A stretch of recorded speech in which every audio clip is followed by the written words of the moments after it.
লালমনিরহাট বাংলাদেশের সর্ব-উত্তরের রংপুর ডিভিশনে অবস্থিত সীমান্তবর্তী একটি জেলা। জেলাটির সবচেয়ে নিকটবর্তী অভ্যন্তরীণ বিমানবন্দর সৈয়দপুর বিমানবন্দর। রংপুর শহর থেকে লালমনিরহাটের দূরত্ব 50 কিলোমিটার। লালমনিরহাট জেলার সমৃদ্ধ ইতিহাস এবং সংস্কৃতি রয়েছে। তো প্রিয় ভিউয়ার্স, জানতে পারির আজকের এই পর্বে জানাবো ইতিহাস ঐতিহ্যে সমৃদ্ধ লালমনিরহাট জেলা সম্পর্কে। আপনি যদি লালমনিরহাট জেলার বাসিন্দা হয়ে থাকেন, আপনার জেলা সম্পর্কে আরও বিস্তারিত তথ্য জানতে সাবস্ক্রাইব করুন জানতে পারি চ্যানেলটি। লালমনিরহাট জেলা বিখ্যাত হওয়ার পেছনে অনেকগুলো কারণ রয়েছে। বুড়িমারি স্থলবন্দর, 3 বিঘা করিডোর, লাল পাথর এবং তিস্তা নদীর জন্য লালমনিরহাট জেলা বিখ্যাত। এছাড়াও জেলাটি আদা ও শুল্কায়ের জন্য ব্যাপক জনপ্রিয়। তবে জেলার দর্শনীয় স্থানসমূহ ও জেলার বিখ্যাত খাবার এই জেলাকে সমগ্র বাংলাদেশ এবং বিশ্বে পরিচিতি লাভ করিয়েছে। শীতল ভর্তা হল লালমনিরহাট জেলার জনপ্রিয় একটি বিখ্যাত খাবার। বিভিন্ন মশলা এবং শুটকি বেটে এই খাবার তৈরি করা হয়। তাছাড়া আখ, হাড়িভাঙা আম, নাপা শাকের শোলকা রয়েছে এই তালিকায়। এছাড়াও এই জেলার আঞ্চলিক পদ্ধতিতে রান্না করা খাবার আপনাকে মুগ্ধ করবেই। এই জেলার খাবারের হোটেলে সুস্বাদু এ সকল খাবার পাওয়া যায়। এছাড়াও লালমনিরহাট জেলার মানুষের আত্মীয়তা আপনাকে মুগ্ধ করবেই। কৃষিভিত্তিক গ্রামীণ জীবন হচ্ছে লালমনিরহাট জেলার শত বছরের ঐতিহ্য। অত্র জেলার সমাজ, সংস্কৃতি, অর্থনীতি সবকিছু গ্রামীণ ও কৃষিভিত্তিক উৎপাদন ব্যবস্থা দ্বারা প্রভাবিত। কিন্তু সমাজ একটি জায়গায় স্থির থাকে না। বহমান নদী যেমন সাগরের দিকে ছুটে চলে, তেমনি সমাজও সামনের দিকে অগ্রসর হয়, পরিবর্তিত হয়। তারই সাথে তাল মিলিয়ে অগ্রসর হচ্ছে লালমনিরহাট জেলা। এসব কারণে লালমনিরহাট জেলা সারা দেশ ও বিশ্বব্যাপী বিখ্যাত হয়েছে। লালমনিরহাট জেলার পটভূমি। এই জেলা সম্পর্কে যে স্বল্প পরিমাণ ইতিহাস পাওয়া যায় তা থেকে জানা যায় যে লালমনিরহাট জেলার অন্তর্ভুক্ত অঞ্চলসমূহ প্রাচীন প্রাগজ্যোতিষপুর বা কামরূপ রাজ্যের অন্তর্ভুক্ত ছিল। পঞ্চদশ শতাব্দীর কামতাধিপতি হিসেবে খ্যান বংশের গোড়াপত্তন ঘটে এবং কামরূপ রাজ্য অভিহিত হতে থাকে কামতাপুর হিসেবে। 1519 খ্রিস্টাব্দে সুলতান আলাউদ্দিন হোসেন শাহ এর মৃত্যুর পর কামতাপুর রাজ্যে কোচ জাতি শক্তিশালী হয়ে ওঠে এবং বিশু নামক জৈনক কোচ সর্দার সমগ্র কামতা রাজ্য দখল করে অত্র অঞ্চলে মুসলিম শাসনের অবসান ঘটান এবং কুচবিহার রাজ্যের প্রতিষ্ঠা করেন। 1576 খ্রিস্টাব্দে মুঘল আক্রমণের পূর্ব পর্যন্ত লালমনিরহাট সহ গোটা রংপুর অঞ্চল কুচবিহার রাজ্যের অংশ ছিল।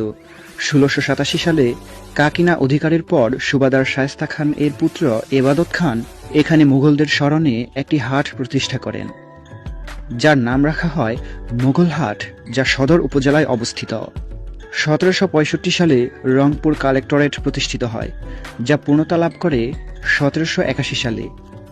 1783 খ্রিস্টাব্দের 22 ফেব্রুয়ারি কৃষক নেতা নুরুল দ্বীনের নেতৃত্বে ব্রিটিশদের বিরুদ্ধে কৃষক বিদ্রোহে তার অন্যতম সহযোগী লালমনি নিহত হন।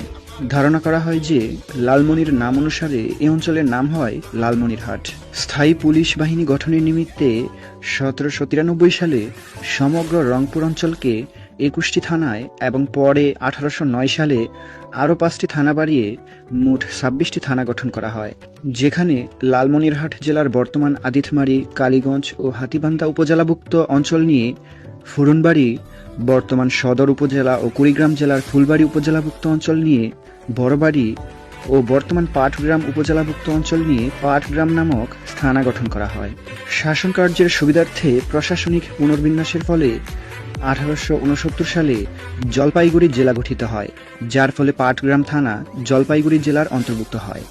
1899 সালে লালমনিরহাট রেলওয়ে স্টেশনের নির্মাণ কাজ শেষ হলে 1901 সালের 27 সেপ্টেম্বর কুলাঘাট থানাকে বিলুপ্ত করে বর্তমান লালমনিরহাট সদর উপজেলাভুক্ত অঞ্চলকে লালমনিরহাট থানা হিসেবে ঘোষণা করা হয়।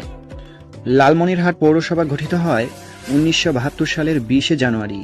1979 সালের 18 ডিসেম্বর এক গেজেটের মাধ্যমে রংপুর জেলার 4টি মহকুমা ভেঙে 5টি মহকুমা গঠন করা হয়। ফলে দেশের 71তম মহকুমা হিসেবে লালমনিরহাট মহকুমার জন্ম হয়। লালমনিরহাট মহকুমার অধীনে 5টি থানা ছিল: লালমনিরহাট সদর, আদিতমারি, কালীগঞ্জ, হাতীবান্ধা ও পাটগ্রাম। প্রশাসনিক বিকেন্দ্রীকরণের নীতি অবলম্বনে 1982 সালের 7 নভেম্বর বাংলাদেশের প্রতিটি মহকুমাকে জেলায় এবং থানাকে উপজেলায় রূপান্তরের সিদ্ধান্ত গৃহীত হয়। কিন্তু জেলা গঠনের জন্য প্রস্তুতকৃত তালিকা থেকে লালমনিরহাট এর নাম বাদ পড়ায় লালমনিরহাটকে জেলায় উন্নীতকরণের দাবিতে আব্দুল কাদের ভাসানী, কমরেড শামসুল হক, আবুল হোসেন, কমরেড চিত্তরঞ্জন দেব, রিয়াজউদ্দিন প্রমুখ ব্যক্তিবর্গের নেতৃত্বে আন্দোলন শুরু হয়। ফলস্বরূপ 1984 সালের 1 ফেব্রুয়ারি বাংলাদেশ সরকারের তৎকালীন সমাজ কল্যাণ ও মহিলা বিষয়ক উপদেষ্টা ডাক্তার সাফিয়া খাতুন কর্তৃক উদ্বোধনের মধ্য দিয়ে লালমনিরহাট বাংলাদেশের একটি জেলা হিসেবে আত্মপ্রকাশ করে। লালমনিরহাট নামকরণের ইতিহাস। এই জেলার নাম কেন লালমনিরহাট হলো সে সম্পর্কে বেশ কয়েকটি মত চালু আছে।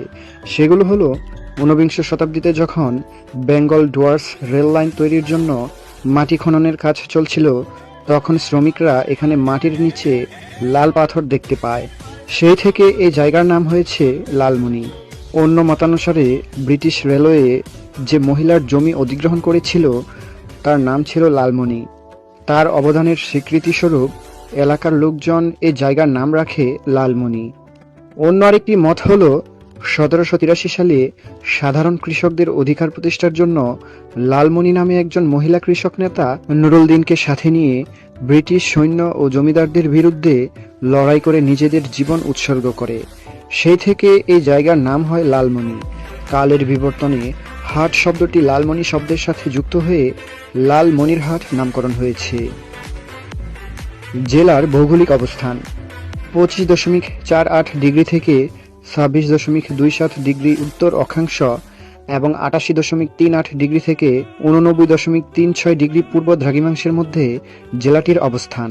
এই জেলার উত্তরে ভারতের পশ্চিমবঙ্গের কোচবিহার ও জলপাইগুড়ি জেলা, দক্ষিণে রংপুর জেলা, পূর্বে কুড়িগ্রাম ও ভারতের কোচবিহার জেলা এবং পশ্চিমে রংপুর ও নীলফামারী জেলা অবস্থিত। এই জেলার উত্তরে ধরলা নদী ও দক্ষিণে তিস্তা নদী প্রবাহিত।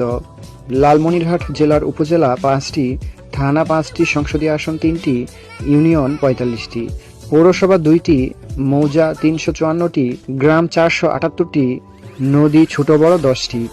নদীপথের দৈর্ঘ্য 377.50 কিলোমিটার। জেলার পোস্ট কোড 5500। প্রশাসনিক বিভাগের কোড 5552। জেলার 5টি উপজেলা হল লালমনিরহাট সদর, আদিতমারি, কালীগঞ্জ, হাতীবান্ধা ও পাটগ্রাম। এই 5টি উপজেলার মধ্যে হাতীবান্ধা উপজেলা সর্ববৃহৎ, যার আয়তন 288.41 বর্গ কিলোমিটার, এবং জেলার সবচেয়ে ছোট উপজেলা আদিতমারি, যার আয়তন 195.03 বর্গ কিলোমিটার। লালমনিরহাটকে ছিটমহল বেষ্টিত জেলা বলা হয়। এই জেলায় 33টি ছিটমহল রয়েছে। এই জেলার বৃহত্তম ছিটমহল দুটি হচ্ছে দহগ্রাম ও আঙ্গরপোতা। 3 বিঘা করিডোরের মাধ্যমে এই 2 ছিটমহলকে মূল ভূখণ্ডের সঙ্গে যোগাযোগের ব্যবস্থা করা হয়েছে। 2022 সালের আদমশুমারি অনুযায়ী জেলার মোট জনসংখ্যা 14,28,406 জন। প্রতি বর্গ কিলোমিটারে বসবাস করে 1145 জন। এই জেলার শিক্ষার হার 71.18%। লালমনিরহাট জেলার যোগাযোগ ব্যবস্থা।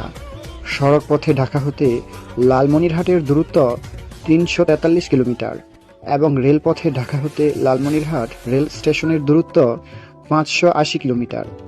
লালমনিরহাটে সরাসরি আকাশপথে আসা যায় না, যদিও এখানে একটি পরিত্যক্ত বিমানবন্দর রয়েছে। ঢাকা থেকে লালমনিরহাটের সাথে সরাসরি বিমান যোগাযোগ ব্যবস্থা রয়েছে। ঢাকা থেকে সৈয়দপুর বিমানবন্দর হয়ে তারপর সড়কপথে লালমনিরহাট আসতে হয়। ঢাকার কমলাপুর রেল স্টেশন থেকে লালমনিরহাটের উদ্দেশ্যে ছেড়ে আসা ট্রেনে সরাসরি এখানে আসা যায়। কমলাপুর রেল স্টেশন থেকে প্রতিদিন একাধিক ট্রেন লালমনিরহাটের উদ্দেশ্যে ছেড়ে যায়। ঢাকার গাবতলী, মহাখালী, সায়দাবাদ, শ্যামলী, কল্যাণপুর, কলাবাগান, ফকিরাপুল প্রভৃতি বাস স্টেশন থেকে লালমনিরহাট আসার সরাসরি দূরপাল্লার এসি ও নন এসি বাস সার্ভিস আছে। অপ্রচলিত মাধ্যম হিসেবে নৌপথ ব্যবহৃত হয়ে থাকে। তবে কেবলমাত্র স্থানীয় পর্যায় ছাড়া অন্য কোনো এলাকার সাথে কিংবা ঢাকা থেকে বা অন্যান্য বড় শহর হতে সরাসরি কোনো নৌযান চলাচল করে না। তবে চরাঞ্চলে যোগাযোগের একমাত্র বাহন নৌযান। লালমনিরহাট জেলার দর্শনীয় স্থানসমূহ: তিস্তা ব্যারেজ, তিস্তা ব্যারেজ বা তিস্তা সেচ প্রকল্প বাংলাদেশের সবচেয়ে বৃহত্তম সেচ প্রকল্প। তিস্তা নদীর উপর নির্মিত তিস্তা ব্যারেজের এক পাশে আছে লালমনিরহাট জেলার হাতীবান্ধা উপজেলাধীন গদিমারি ইউনিয়নের দোয়ানী গ্রাম এবং অন্য পাশে আছে নীলফামারী জেলার ডিমলা উপজেলাধীন খালিসাচাপানি ইউনিয়নের ডালিয়া নামক স্থান। রংপুর, দিনাজপুর, নীলফামারী ও বগুড়া জেলার অনাবাদি জমিতে সেচ সুবিধা প্রদানের জন্য 1937 খ্রিস্টাব্দে তৎকালীন সরকার তিস্তা ব্যারেজ তৈরির পরিকল্পনা গ্রহণ করে। পরবর্তীতে 1979 সালে 615 মিটার দৈর্ঘ্যের 44 রেডিয়াল গেট বিশিষ্ট ব্যারেজের নির্মাণ কাজ শুরু হয়, যা 1990 সালে শেষ হয়। তিস্তা ব্যারেজের নদীর দুই পাশে গড়ে তোলা হয়েছে সবুজ বেষ্টনী। এছাড়াও ব্যারেজ এলাকায় রয়েছে কয়েকটি পিকনিক স্পট। ব্যারেজের কালো পিচের রাস্তা ধরে ছুটে চলা কিংবা চারপাশের পরিবেশের মন ভোলানো সৌন্দর্য এখানে আগত দর্শনার্থীদের এক অলৌকিক মায়ায় কাছে টানে। 3 বিঘা করিডর বাংলাদেশের লালমনিরহাট জেলার পাটগ্রাম উপজেলা সীমান্ত এবং ভারতের কুচবিহার জেলার মেখলিগঞ্জ ব্লক সীমান্তে ভারত ভূখণ্ডে অবস্থিত একটি স্বতন্ত্র এলাকা। এই 3 বিঘা এলাকার অবস্থানটি এমন যে এই স্থানটি ভারতের ভূখণ্ড হলেও এটি বাংলাদেশের লালমনিরহাট জেলার দহগ্রাম ও আঙ্গুরপুতা গ্রামকে বিচ্ছিন্ন করে ফেলেছে, যার ফলে এই দুটি ছিটমহলের কয়েক হাজার মানুষের বাংলাদেশের মূল ভূখণ্ডের সাথে সরাসরি যোগাযোগ একদমই বিচ্ছিন্ন হয়ে পড়ে। 1982 সালে দুই দেশের এক চুক্তির ফলে এই 3 বিঘা এলাকা জুড়ে একটা করিডোর নির্মাণ করা হয়, যার ফলে বাংলাদেশের দহগ্রাম ও আঙ্গুরপুতা এলাকার কয়েক হাজার মানুষ খুবই সহজে এই করিডোর ব্যবহার করে বাংলাদেশের মূল ভূখণ্ডে যাওয়া আসা করতে পারছে। আর এটাই 3 বিঘা করিডোর নামে পরিচিত। তুষ ভান্ডার জমিদার বাড়ি। এই জমিদার বাড়িটি ঐতিহাসিক স্থাপনা, যা প্রায় 400 বছরের গৌরবময় ইতিহাস বহন করে। এই জমিদার বাড়ির নামকরণের পেছনে রয়েছে এক অদ্ভুত কাহিনী, যা ধানের তুষের সাথে ওতপ্রোতভাবে জড়িত। প্রায় 400 বছর পূর্বে মহারাজা প্রাণ নারায়ণের শাসনামলে 24 পরগনা থেকে মুরারিদেব ঘোষাল ভট্টাচার্য কুচবিহারে আসেন রসিক রায় বিগ্রহ নামক একটি ধর্মীয় বিষয় নিয়ে। রাজা প্রাণ নারায়ণ ঘোষাল ভট্টাচার্যকে বিগ্রহ পূজার জন্য 9টি মৌজা দান করেন, কিন্তু ব্রাহ্মণ হওয়ায় ঘোষাল ভট্টাচার্য এই দান গ্রহণে আপত্তি জানান এবং রাজাকে সম্পত্তি ভোগের বিনিময়ে খাজনা প্রদানের প্রস্তাব করেন। রাজা তখন খাজনা হিসেবে ধানের তুষ গ্রহণের ইচ্ছা প্রকাশ করেন। ফলে জমিদারি এলাকা থেকে সংগৃহীত ধানের তুষ জমিদার বাড়ির পূর্ব পাশে বিশাল ভান্ডারে জমা রাখা হতো কুচবিহারের রাজাকে প্রদানের জন্য। এই ঘটনা থেকে এই জমিদার বাড়ি তুষ ভান্ডার নামে পরিচিতি লাভ করে। নিদারিয়া মসজিদ লালমনিরহাট জেলার সদর উপজেলাধীন পঞ্চগ্রাম ইউনিয়নের বড়বাড়িতে অবস্থিত প্রায় 300 বছরের পুরনো একটি প্রাচীন প্রত্নতাত্ত্বিক স্থাপনা। ইট, সুরকি ও চুন দিয়ে নির্মিত এই মসজিদে মুঘল স্থাপত্য শিল্পের প্রভাব বিশেষভাবে লক্ষণীয়। নিদারিয়া মসজিদটি একটি প্রাচীন এক কক্ষের মসজিদ। এর অভ্যন্তরে একটি মাত্র কক্ষ আছে। এছাড়া উল্লেখযোগ্য দর্শনীয় স্থানসমূহের মধ্যে রয়েছে 69 হিজরির হারানো মসজিদ, লালমনিরহাট রেলওয়ে স্টেশন, সিন্দুরমতি লালমনিরহাট, কাকিনা জমিদার বাড়ি, বুড়িমারি স্থলবন্দর 0 পয়েন্ট, এক কাতার মসজিদ। লালমনিরহাট জেলার বিখ্যাত ব্যক্তিবর্গ: তমিজউদ্দিন প্রামাণিক, শহীদ মুক্তিযোদ্ধা ও বীর বিক্রম, শেখ ফজলুল করিম, স্বনামধন্য সাহিত্যিক ফকির মজনু শাহ, ভারতীয় ফকির সাধক মুসা ইব্রাহিম, বাংলাদেশের প্রথম এভারেস্ট বিজয়ী GM কাদের, রাজনীতিবিদ ও সাবেক মন্ত্রী এবং চেয়ারম্যান, জাতীয় পার্টি। প্রিয় দর্শক, লালমনিরহাট জেলা সম্পর্কে চেষ্টা করেছি সঠিক তথ্য উপস্থাপন করতে। কোথাও কোনো ভুল বা অসঙ্গতি পরিলক্ষিত হলে কমেন্টস করে জানাতে পারেন। প্রিয় দর্শক, এই ভিডিওটি যদি ভালো লেগে থাকে তবে আপনার জেলা সম্পর্কে আরও বিস্তারিত তথ্য জানতে, বিভিন্ন ঐতিহাসিক স্থান সম্পর্কে বিস্তারিত তথ্য জানতে পারি চ্যানেলটি সাবস্ক্রাইব করুন। আজ এ পর্যন্তই, দেখা হবে আগামী পর্বে। ততদিন পর্যন্ত ভালো থাকুন, সুস্থ থাকুন। খোদা হাফেজ।